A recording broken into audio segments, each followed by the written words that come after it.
This goes back 3 years when my mom and her girlfriend got engaged. My mom put in so much time and energy into organizing this wedding and was so excited. She sent out invites to all our family members for months in advance, and almost everyone confirmed they would be going. Barely a week before the wedding, she received several messages from aunts and uncles who said they won't be going because they had other commitments, despite confirming they'd be there months prior. One of my aunts, my grandma's sister, confronted my mom and said many weren't going because they still didn't agree with the fact that she was marrying a woman, including herself, because it went against her Christian views. Meanwhile, my hardcore Christian grandma was more than happy to walk my mom down the aisle. This upset my mom, but she tried not to let it ruin her wedding. I, however, was furious. Only my grandma, my mom's sister, a few cousins, and another aunt attended the wedding, while my stepmom's entire family came. What really pissed me off was that 2 weeks later, my cousin who lives in a totally different state celebrated her sweet 16, and everyone who made excuses about not going to my mom's wedding made the journey all the way over there and posted pictures all over Facebook. It really broke my mom's heart and just felt like salt in the wound.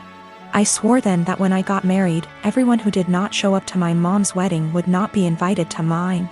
Fast forward to now, me and my girlfriend of 2 years got married first week of March, and I kept my word.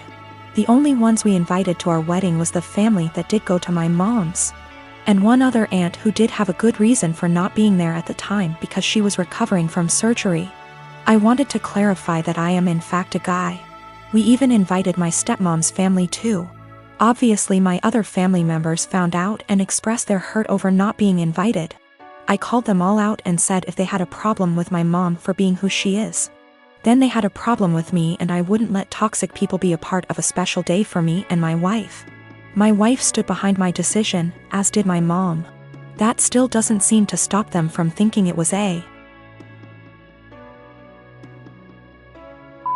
move and are turning it into a whole family drama because they think it was unfair to punish them for simply believing in something different. Wow, thank you so much for all the love and support, everyone. My best friend and I are quarantining at our apartment together. She's trans and has had trouble growing her hair out, so she wears wigs. She has some really cute ones in other colors that she wears for fun and stuff. But she has a standard everyday wig she wears most of the time. Lola never got the traditional girly childhood, so we've been making one for her in quarantine. We built a fort in the living room, have been making friendship bracelets, playing summer camp-style games. It's a lot of fun. Last week, Lola mentioned to me that she wanted to start a quarantine diary so that she could document her experiences for future generations. I actually thought it was really cool, and then we got on the topic of journaling and I told her about my first diary. One of those Flisme lock diaries that every girl had as a kid. We bought matching ones as part of our Give Lola Her Childhood Back crusade. They took a little while coming in, but we got them on Friday. Saturday night, some of our friends from college decided to do an impromptu girls' night in. Lola was in the shower, so I answered the Zoom without her. Lola is not out to anybody at our college, and I respect that. This is her fresh start, and she has a right to decide when she wants to come out to these people, if at all. I know I wouldn't 100% trust some of the people at our school with something as personal as this. We were talking about what we've been doing in quarantine, and I mentioned that we had gotten the diaries. I said it was for the nostalgia and they wanted to see the diaries. We left the box in Lola's room, so I went in to show them. Lola and I go into each other's rooms all the time. We're basically sisters to one another, and it's just about second nature. When we were younger, we had keys to each other's houses. I didn't think anything of it. I flipped the camera to show the diaries and didn't flip it back. I got distracted by a cute choker on her dresser and forgot that the camera was flipped back / there was anything to hide. They knew Lola has worn wigs out to parties / the club / etc., but her everyday wig was right out in plain view, and one of our nosier friends asked what the new wig was. I completely blue-screened and someone else realized that it was Lola's hair. I genuinely had nothing to say. They were asking why Lola wore a wig and I had no explanation. I didn't want to out her. Someone else came to the conclusion that Lola must have cancer or alopecia or some other horrible thing that causes hair loss. They've decided that she was just too embarrassed to say, and they all started going on about poor Lola, etc. I just didn't know what to say, and I said it wasn't my place to confirm/deny. I hung up and immediately told Lola. I apologized profusely, and I know how badly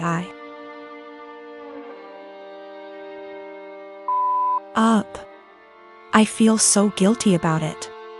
But, understandably, she's upset. Now, she's being forced to decide whether or not to out herself. Lola, understandably, doesn't want to lie about having some serious disease, and people are already trying to show support. At the same time, though, she doesn't want to have to come out. I don't know what to do. I want to support her, but she doesn't want to even see me right now. Let me start off by saying my son, Adam, is 22 years old. Back when my ex-wife, Tori, and I were trying for kids, we found out that I was infertile. We decided we'd adopt, then about 4 months later my ex-wife is pregnant.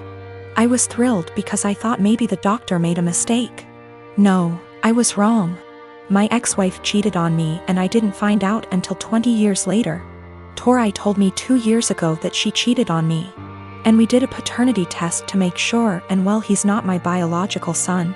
My ex and I divorced a few weeks later.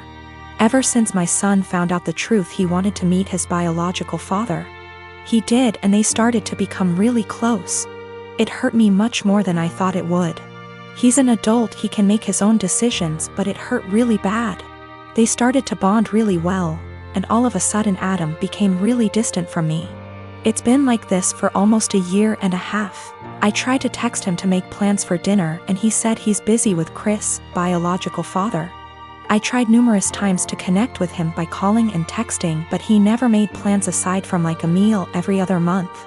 We used to do stuff every other week, but it's been completely different since he found out about Chris. I couldn't stand it. My son, who I raised since he was a baby, treated me like I didn't matter. Anytime we'd actually have plans, he would still be cold and distant. What I mean by that is became much more defensive of his personal life.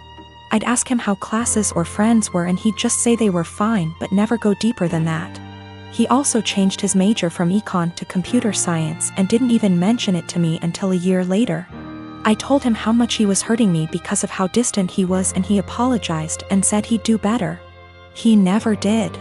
I told him numerous times and he never changed. He was still distant. What was the final straw for me was the phone conversation I had with him last week. He said he was going to change his last name to Chris because he liked it so much and because they were close. I couldn't believe what I was hearing. I told him this. I can't believe you are going to do this. That's really disappointing to me. If you decide to change your last name, go ahead, but if you do that, then I'm no longer your father and I don't want to be involved in your life. He hung up on me. I didn't even bother reaching out because I know he wouldn't respond. I stand by what I said. I meant every word and still do. The last name change to me means he no longer views me as a father and views Chris as his, despite the fact he's 22. My family told me I'm being unreasonable, meanwhile my best friends think it's reasonable. After I found out about Chris, I took a couple of days and didn't speak to my ex-wife or Adam. They didn't contact me. I didn't contact them. I needed a break. A lot of you are asking for a deeper meaning behind this, and I think I finally figured out why he's been so cold. A few months before my wife told us the truth, we were in a very long argument. His grandma, my mother, left a big inheritance for him that I am fully in charge of. Enough to pay for college and have enough wiggle room to not stress all the time about it. After a semester of university, he started dating this girl. He was head over heels in love with her. I never met the girl, so I have zero clue how she felt about the relationship. Suddenly, after a few months of dating, Adam asked me for about $3,000 to be deposited into his account from the inheritance. I already paid for the semester, so this was odd to me. I asked Adam why he needed the money. He said his girlfriend was having trouble paying for her tuition and asked my son to help. I told him no because it seemed to me that she was treating him like a piggy bank. He spent over $1,000 on her in just under a few months.